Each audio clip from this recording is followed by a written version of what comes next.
Today's reading comes from Mark. Now, when the Pharisees and some of the scribes who had come from Jerusalem gathered around him, they noticed that some of his disciples were eating with defiled hands. That is, without washing them. For the Pharisees and all of the Jews do not eat unless they thoroughly wash their hands, thus observing the tradition of the elders. And they do not eat anything from the market unless they wash it. And there are also many other traditions that they observe, the washing of cups, pots, and bronze kettles.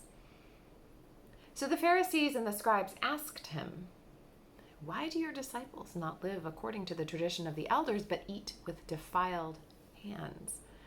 Jesus said to them, "Isaiah prophesied rightly about you hypocrites, as it is written, 'This people honors me with their lips, but their hearts are far from me. In vain do they worship me, teaching human precepts as doctrines.' You abandon the commandment of God and hold to human tradition." Then Jesus called the crowd again and said to them, "Listen to me, all of you, and understand. There is nothing outside a person that by going in can defile. But the things that come out are what defile."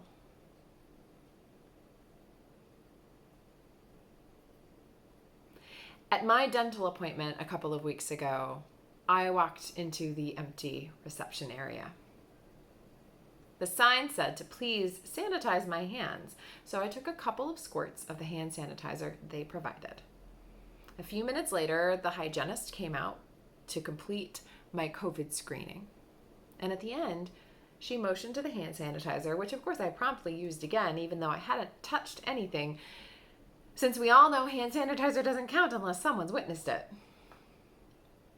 I mean, in all honesty, it didn't hurt to do it again. We're in the middle of a pandemic after all, and I respect any and all measures that will mitigate its toll.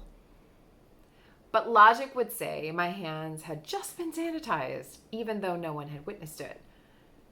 I'm sure she would have believed me, but my visible sanitizing helped everyone feel better than my previous invisible actions would.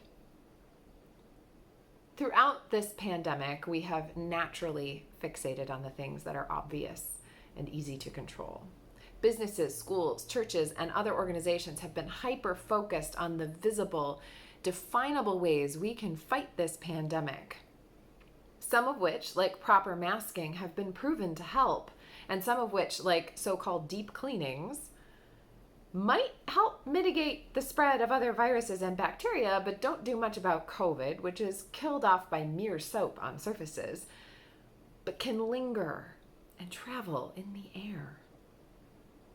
Even the CDC and the WHO resisted the early research that pointed to COVID's airborne asymptomatic spread, in part because that meant fighting it was going to be a lot harder.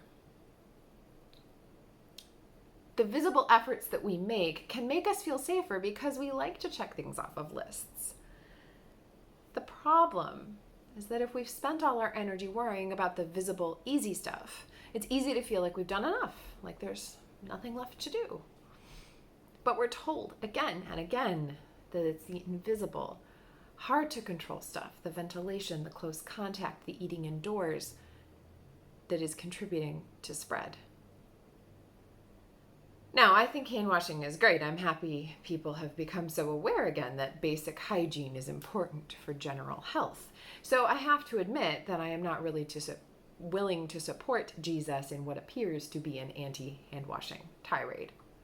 Well, except it's not, of course. There's nothing wrong with washing hands, and Jesus is not actually speaking against hand washing or even against the law. But there is something wrong with washing hands in a ceremonial way and believing that's all there is to being a better person, just like there's something wrong with worrying about wiping down surfaces if I'm not going to wear a mask when I'm around other people or open windows. For the Pharisees in this particular context, hand washing was a sign of their cleanliness, which in turn meant that they could compare themselves favorably to others who were, by comparison, unclean. They could look at Jesus' disciples and say, I can't trust them because I didn't witness them ceremonially washing their hands. It is not the hand washing that's the problem.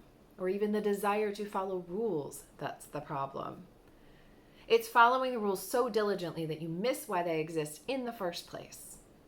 Rather than bringing people together, the Pharisees in this particular story are using their excellent hygiene skills as a way to set themselves apart from others and declare themselves more holy.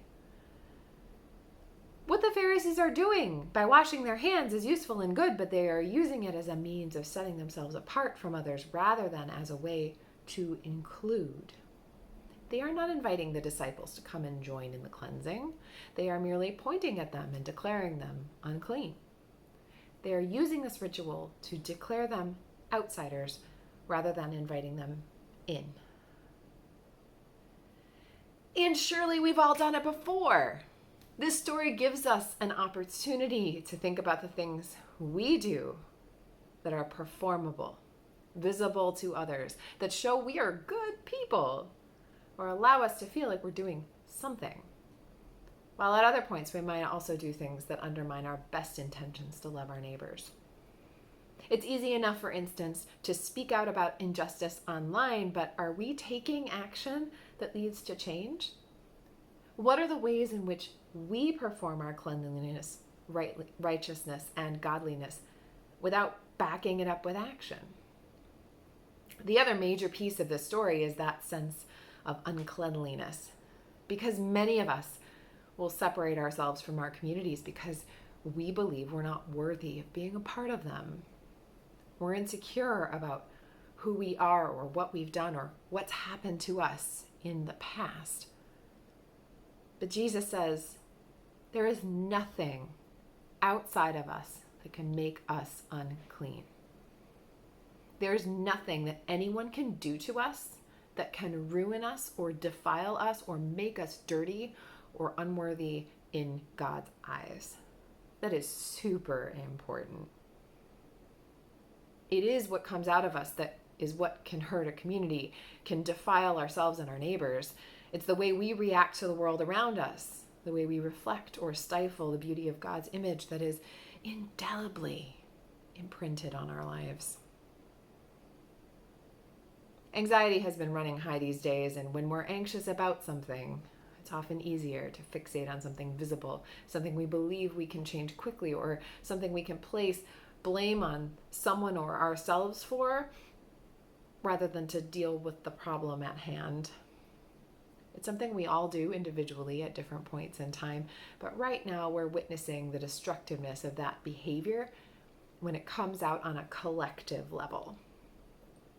When we are all anxious presences together, it's hard to see a way forward that doesn't descend into unhelpful conflict. One of the things the pandemic has been able to teach us, and will continue to teach us, is that our fears and our anxieties divide us from others rather than bringing us together, and that it's mutual trust and inclusion that will repair ourselves and our communities. We still need to do the things that are visible, in part because sometimes it's about being an example. But Jesus is calling us to examine our own lives, looking at the ways we fall short of the glory of God because it's our human nature. None of us will ever be perfect. It's impossible. But through God's grace, those whom we encounter can experience God's love as it radiates out through us. Amen.